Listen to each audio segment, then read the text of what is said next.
before he got the nomination, a Republican nominee that can't remember how many houses he owns or how much money he has in the bank.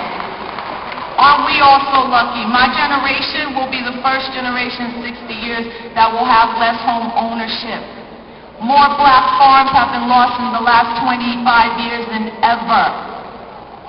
We're in a country that imposes martial law abroad and imposes martial law in West Helena, Arkansas. We're a black town right now in this country is under martial law.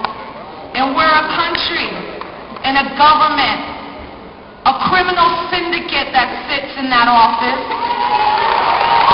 And that's what it is. That will send working class young people to a war and not give them spiritual, mental, or health services when they come back.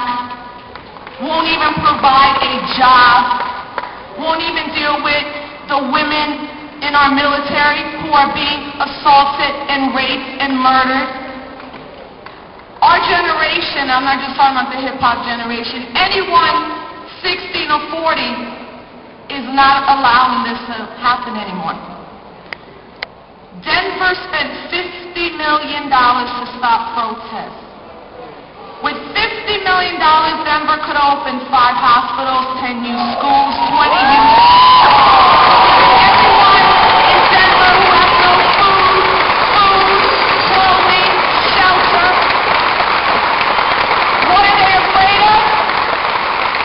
They're afraid to actually have a real debate with a Ralph Nader and a Cynthia McKinney, people who actually stand by their principles, people who are actually smart, people who have run campaigns, and my candidate, Cynthia McKinney, who left the Democratic Party after 14 years in the United States Congress because she said, I will not stay with a party that keeps lying and has no principles or values.